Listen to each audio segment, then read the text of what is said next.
Our first guest is community activist Sherri Darlene. She organized Justice for Black Lives back in 2020, held a rally that drew as many as 4,000 people to demonstrate for and to put an end to discrimination. Sherri, 2 years later, Justice for Black Lives is still going strong.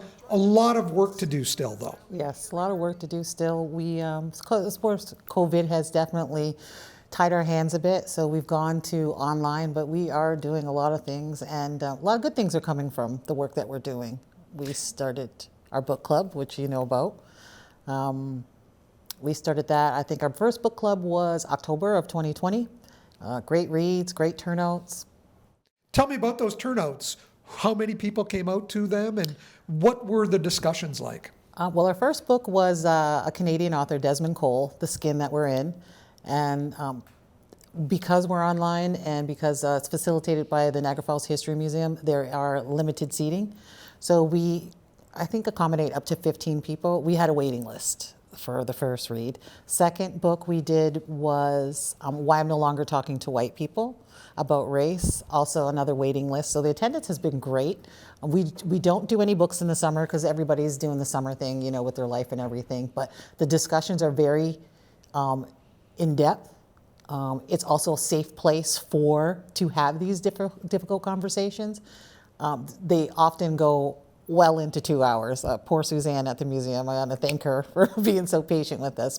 And even still, some guests that attend the book club, we contact after the book club because they might have some questions that they don't want to ask in front of a group full of people, and we stay connected that way as well.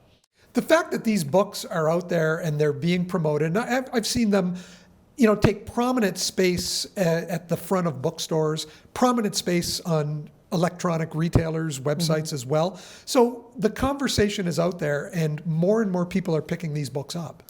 Yeah, more and more people need to. So they're writing them.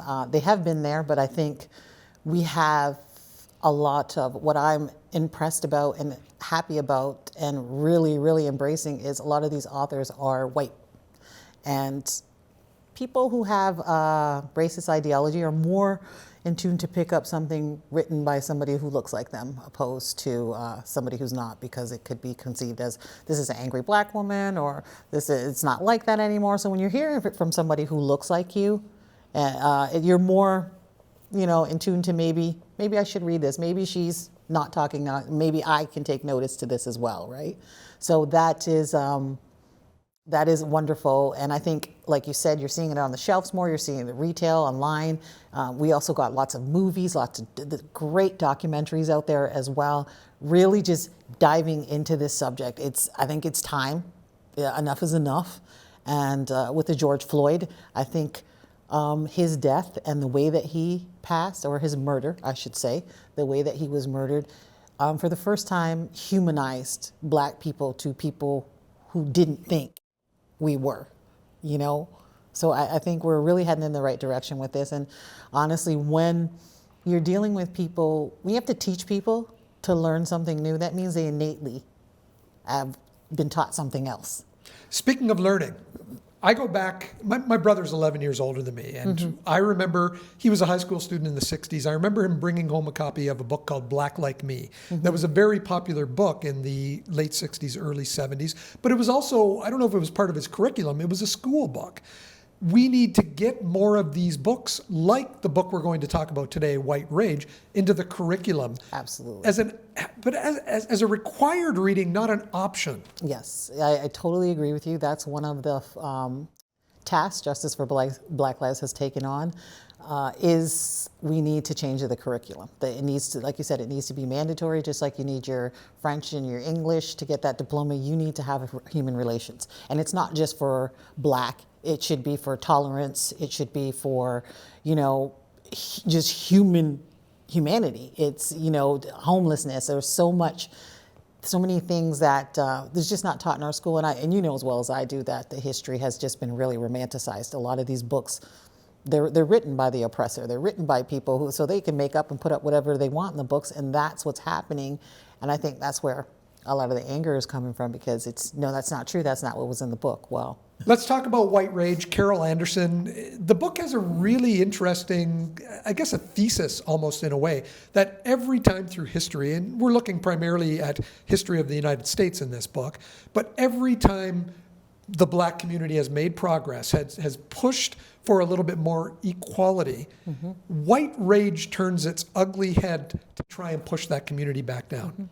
Well, to be quite honest with you, when have we not been privy to white rage, white aggression, white anger? Because we're always progressing, because we have to. Otherwise, we'd still be in, the position that our ancestors were in.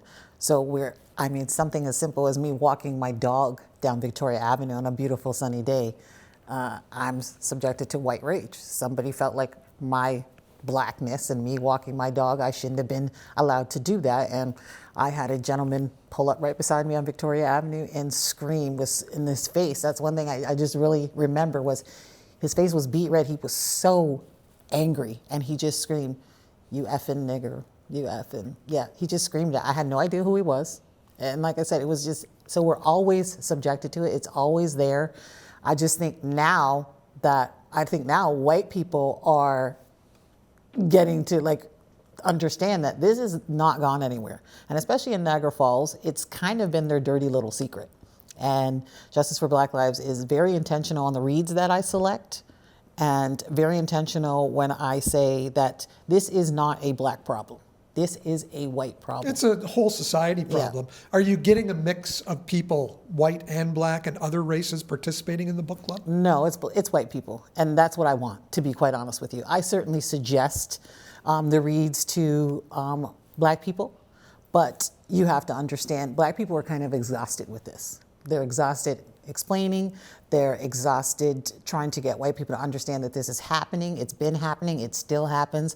And you've got a lot of black people who are just angry. I've got a lot of black people in my community who don't like what I do, who think that I'm begging white people to, help us along and please stop. And I think we're not gonna get anywhere without educating. Somebody has to do the right thing. Somebody has to say enough is enough. And I think with myself, do I feel like this is fair? It's not. Do I feel like I should have to do this? No, because I think that the average person has, the same, they can go get the same resources that I get, but I also know that things have changed, but they're still not good. They're not good for my grandchild who's on the way, not right now, but I mean, in the future, they're not good for him or her. And if I can do anything to make it better so that my grandchild or any person of color does not have to sit across from that boss who deep down inside doesn't like black people, or go to that school and be taught by that teacher who doesn't believe that, they can go to college or they can go to university and they should just focus on the workforce, then that's what I'm going to do. My grandmother always taught me, when you always try to leave something better than you found it, right? Well, you're certainly doing that. Saturday, February 26th, noon, for White Rage discussion through the Niagara Falls Library website. Sherri, Yes. Thanks so much for joining us Thanks today. for having me today.